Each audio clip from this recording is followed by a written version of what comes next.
إن الحمد لله والصلاة والسلام على سيد الأنبياء والمرسلين وآله وأصحابه أجمعين. أعوذ بالله من الشيطان الرجيم. بسم الله الرحمن الرحيم. يريدون ليطفئوا نور الله بأفواههم والله متم نوره ولو كره الكافرون. বাংলাদেশ জাতীয় ইসলামী গাবুটিয়া ইউনিয়ন কর্তৃক আয়োজিত আজকের এই নির্বাচনী প্রচারণা সভার সম্মানিত সভাপতি, কাপাসী উপজেলার সময়েত অ্যাসিস্ট্যান্ট সেক্রেটারি গাবুটিয়া ইউনিয়নের সময়েত সভাপতি ইমতিয়াজ বকুর ভাই ইতিমধ্যে আমাদের মাঝে উপস্থিত হয়েছেন। কাপাসিয়ার জনগণের জননন্দিত নেতা, দক্ষিণ পূর্ব এশিয়ার সর্ববৃহৎ ইসলামী ছাত্র সংগঠন, বিগত জুলাই বিপ্লবের অন্যতম নেতৃত্ব দানকারী সংগঠন বাংলাদেশ ইসলামী ছাত্র শিবিরের সাবেক কেন্দ্রীয় সভাপতি মোহতারাম সালাউদ্দিন আলী ভাই সহ কাপাসী উপজেলার কর্মকর্তা সদস্য অত্র এলাকার বিভিন্ন মুরব্বী এলাকার সম্মানিত এলাকাবাসী মহানবুল আলমের লাখো কোটি শুকরিয়া আদায় করছি যে আমরা একটি ইসলামী দলের পতাকা তলে ঐক্যবদ্ধ হয়ে সামনে একটি নির্বাচন উপলক্ষে আজকের এই পথসভায় শরীক হতে পেরেছি। আল্লাহ রাব্বুল আলামিন কোরআনের একটি আয়াত আমি তেলাওয়াত করেছিলাম, ওরা চেয়েছিল তাদের ফুটকারে আল্লাহর নূরকে নির্বাচিত করে দিতে, আল্লাহ তার নূরকে আরো বেশি উদ্ভাসিত করলেন।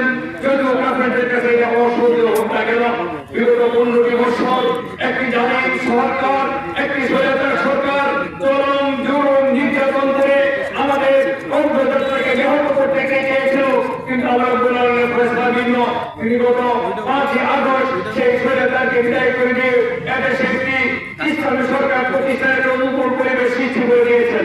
আমার সাথে মঞ্চে যারা আছেন এখান থেকে শুরু করে আমরা সবাই কিন্তু গত সরকারে আমরা এখানে গেছিলাম, সিদ্দিক ভাই, জসিম ভাই, আমি, ইমতিয়াজ সহ, এবং গত 2 বছর বিপ্লব সাধিত হয়েছে। গত 2024-এও কিন্তু আমরা এই বিপ্লব সাধনের কয়েক মাস আগে আমরা রমজান মাসে জেলে ছিলাম। সুতরাং আমরা চাই একটি ইসলামী সমাজ বিনির্মাণ করতে।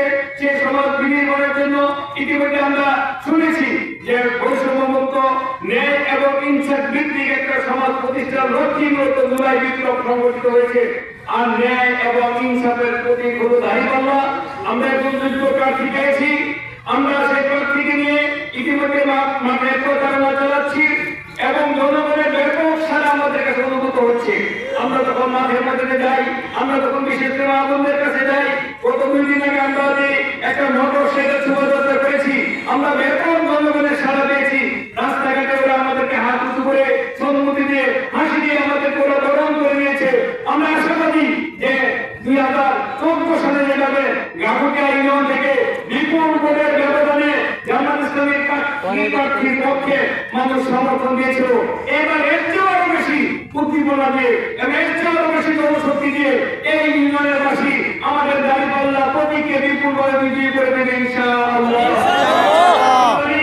আমাদেরকে দুনিয়াতে পাঠিয়েছেন আল্লাহর ইবাদত করার জন্য, পাশাপাশি আল্লাহ রাব্বুল আলামিন যে খেলাফতের দায়িত্ব দিয়েছেন সেই খেলাফতের দায়িত্ব পালনের জন্য আল্লাহ রাসূল সাল্লাল্লাহু আলাইহি ওয়াসাল্লামকে আল্লাহ রাব্বুল আলামিন চূড়ান্ত এই ফয়সালা দিয়ে যে মিশন দিয়ে দুনিয়াতে পাঠিয়েছেন।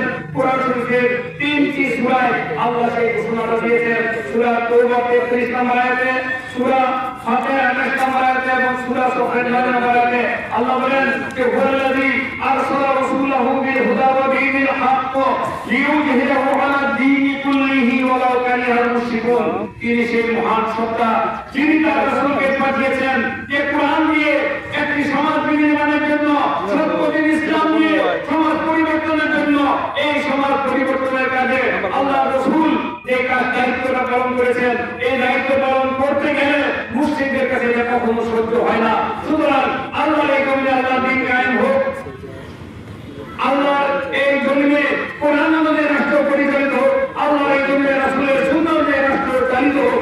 এটা যারা চায় না, এটা যাদের কাছে পছন্দনীয় নয়, ওয়ালাউ কারিহাল মুশরিকুন, আল্লাহ ঘোষণা দিয়েছেন তারা সকলেই মুশরিক। সম্মানিত ভাইরা, সুতরাং পরিপূর্ণভাবে আমরা যদি সমাজের একটা তৃণমূল থেকে বঙ্গভবন, গণভবন পর্যন্ত আমরা সব জায়গায় ন্যায় এবং নীতি ভিত্তিতে রাষ্ট্র পরিচালনা করতে চাই, আমরা যদি সরকার ভিত্তিতে রাষ্ট্র পরিচালনা করতে চাই, আমরা যদি সন্ত্রাস মুক্ত সমাজ চাই, আমরা যদি চাঁদাবাজ মুক্ত সমাজ চাই, আমরা যদি দুর্নীতি মুক্ত সমাজ চাই, আমরা যদি মাদক মুক্ত সমাজ চাই, এই সমস্ত চাইতে গেলে অতীতে 54 বছর একবার একাধিকবার ক্ষমতা গিয়েও এর কোনোই বাস্তবায়ন করতে পারে নাই। সুতরাং এবার মানুষ দেখেছে হকের পথে, ন্যায়ের পথে, সততার পথে এবং আল্লাহ এবং আল্লাহ রাসূলের বিধানকে কায়েম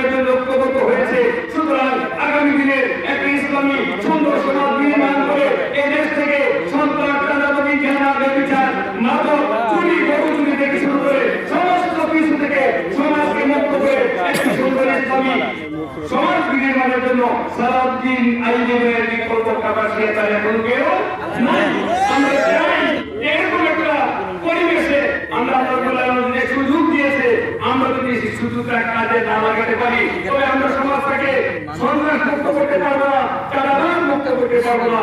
আর আল্লাহ রাব্বুল আলামিনের কোরআনকে পরিপূর্ণভাবে মানতে গেলে আপনার উমিনুনা বিবাদি কিতাব ও তাকফুরুনা বিবাদ, কিছু মানবা কিছু মানবা না, এরকমটা হলে দুনিয়াতে মানবো না, আখিরাতে কঠিন আযাবে নিপতিত হতে হবে। আল্লাহ এবং আল্লাহর রাসূলকে পরিপূর্ণভাবে আনুগত্য করতে গেলে রাষ্ট্রীয়ভাবে কোরআন প্রতিষ্ঠা করা সম্ভব নয়। যেমন কেউ যদি চুরি করে আপনার সমাজের লোকজন তার বিচার করতে পারবেন না, কেউ যদি ডাকাতি করে সমাজের লোকজন তার মানে শাস্তি দিতে পারবেন না, জানাজার বিচার করলে আপনার তাদেরকে সঙ্গে চান অথবা ধরে মারতে পারবেন না, এটা রাষ্ট্রের কাজ। সুতরাং রাষ্ট্রীয়ভাবে কোরআন প্রতিষ্ঠা না হলে এটা সম্ভব নয়। বাংলাদেশ জামাত ইসলামী দীর্ঘদিন যাবত চেষ্টা করে আসছে এই কাজটা করার জন্য। এবার একটা সুন্দর এবং সুন্দর পরিবেশ হয়েছে, সুযোগ হয়েছে। আমরা জনের কাছে আমাদের বার্তা পৌঁছে দিতে চাই যে আসুন, হকের পথে আসুন। আমরা নীরব হব না, আমরা নিস্তব্ধ হব না, আমরা নিথর হব না, আমরা কৃষ্ণ হব না, আমরা হটে যাব না, আমরা বাইরে যাব না, যতক্ষণ পর্যন্ত না সালাউদ্দিন ভাইয়ের দাঁড়িপাল্লার পক্ষে বিজয় না আনতে পারবে।